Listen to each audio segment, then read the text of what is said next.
I didn't know that, but she used the same game on me. It's self-destruction. Yeah. She's the dinky of the place. What the Yes. Now that I on occasion. You heard that? Oh yeah, yesterday, last time. Oh my goodness.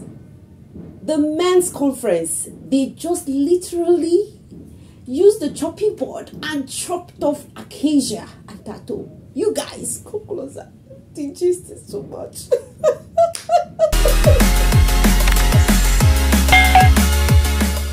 Oh my goodness. You guys. Hey, I had an airfield day listening to the men's conference. Like, I literally left everything I was doing. I put my speakers on, I put my antenna on just to get all the facts and figures these men were having. Hey, this conversation was loud. I'm not even going to lie. And I'm going to be telling you it all. I'll be giving you the full gist. You guys know I love to come with the full story.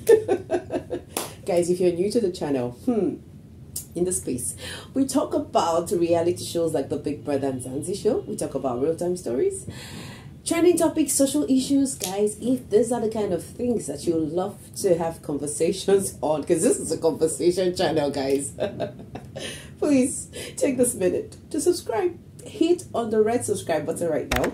Don't forget to turn on post notifications so that you always get alerts of my video every time I share new content. Guys, just draw your seat and come closer. Let's get into this gist. So guys, literally this conversation actually started with the men talking about how they were going to be celebrating the Valentine's Day. And then before you know it, the conversation escalated. And guys, I don't know if you know this part, but there was a lot of late night conversations previously.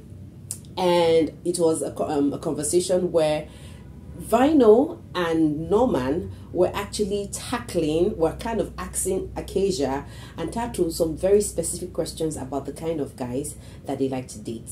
Now guys, I'm not going to be talking about that in this video. Maybe I'll share another video and just show you the content there.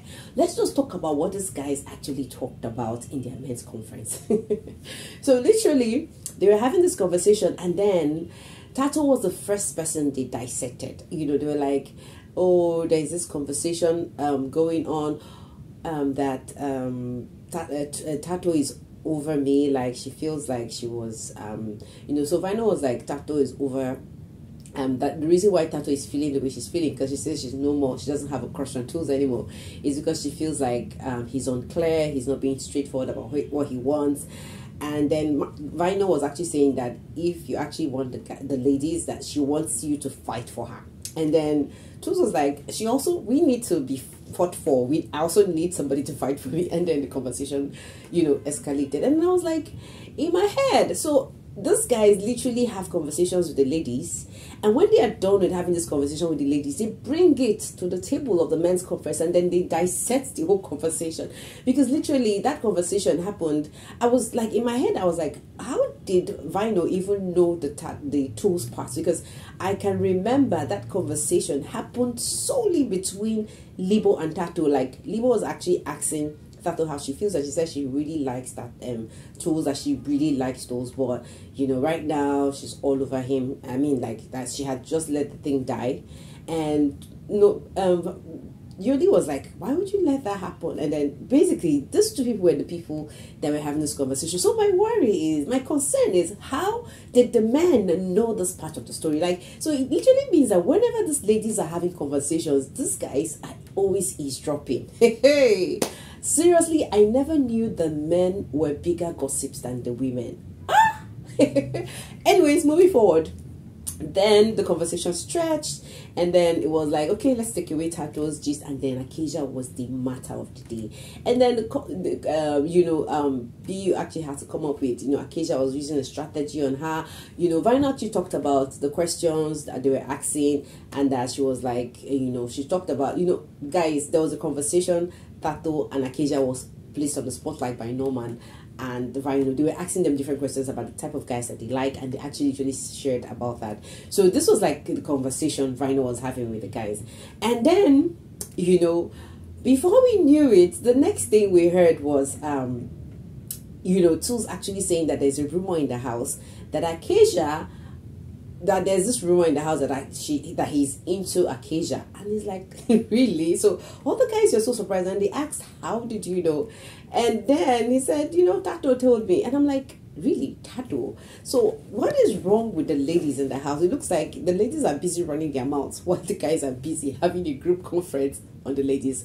So the conversation was, okay, since Acacia is into Tools, shoot your shots. Tools, then, literally they were like having this conversation of, Acacia is going to be a lady that they should just smash. Like, she's this kind of lady you can just smash and get away with. And then Themba had to actually tell them that they have to do a rethink if they're thinking about going in that limelight, because literally Acacia is that kind of person that she is very straightforward. And Themba was actually explaining why Acacia is who she is, because she's literally not in good terms with almost all the ladies, because she's very confrontational. She has an issue with you, she tells you, she doesn't hide her feelings and all that.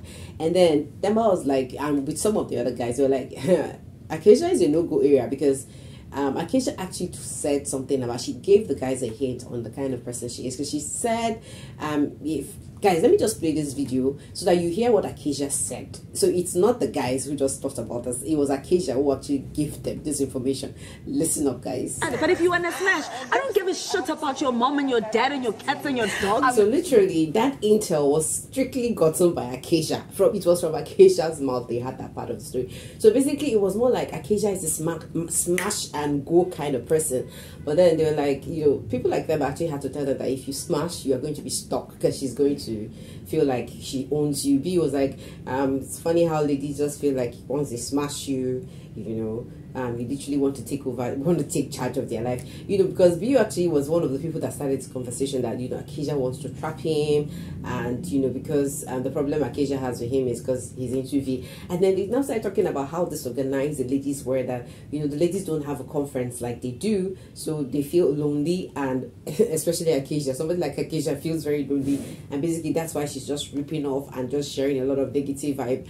And Themba was like, right now that he's so scared of Acacia because she looks like a time bomb that is ready to explode at any slightest opportunity. Guys, it was an earful listening to the conversations these guys were having about these ladies. I mean, especially Tato and Acacia. So guys, let me just move away from Acacia a bit and look at Tato and why Tato has been like one of the biggest conversations in the men's conference too.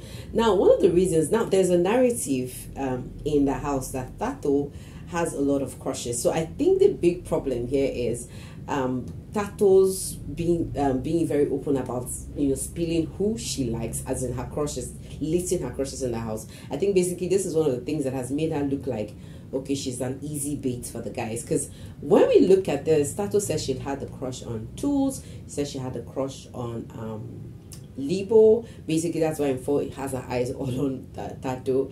And so that dynamic of Tato looks like she's available. I mean, she and Themba, it was very clear that Themba didn't want to go far. Themba didn't say anything to her, so she kind of moved on. And then if there's anything interesting to note, you guys should notice that Gash One literally wasn't saying anything but laughing throughout this conversation, because at the end of the day, the truth is all those guys have at least a lady in that house that they're going to go back to spill the gist to. Of course, when we look at somebody like Libo is going to go and spill the gist to for. When we look at Tools is not going to tell Naledi, but it's going to go and tell Venus. BU, I don't know if BU is in that place with Venus yet, because they are kind of keeping their distance, but we know Tools is going to go and give Venus the gist. And then when we look at Gashwan, who's been quiet, like not talking, listening to everything they have to say, Gashwan will go and tell Yuli what has happened. So literally, guys, I don't know, but the way the flow of information in the house is very crazy. Like seriously now, if these ladies don't go and have their own women's conference, they will be the ones losing. They'll be the losing team, if you ask me. Because literally, guys, these men are so united, especially when it comes to the men's conference. They know how to dissect the ladies so badly. So basically, you guys, there was a time Libo actually went to meet Tato to say, you know what, I have a crush on you. And Fo was actually the person that opened my eyes to this crush. And you know, Tato, I love the fact that Tato actually had to tell Libo off, especially because for me, I feel Libo is one of those people in the house who's like BU. He's also a player, but he's just trying to look like the good player.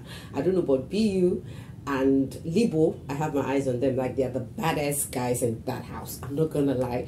And you know, basically Tato is like, you know, I can't be second option. She has been second option when it comes to tools, and she looks like she was a second option. She was looking like a second option to Libo, and basically that's why she just had to, you know, kind of get detached from all the guys in the house.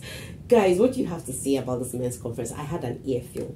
What did you hear that I did not hear? Please let me know in the comment section. I'll be back here with more just because I need to run back to go and listen to more of these conversations. Like, I really hold my hands for this guys. Like, this man, I never knew men could gossip this much until I started listening to the men's conference in the Big Brother and Zanzi. You guys, I respect you guys.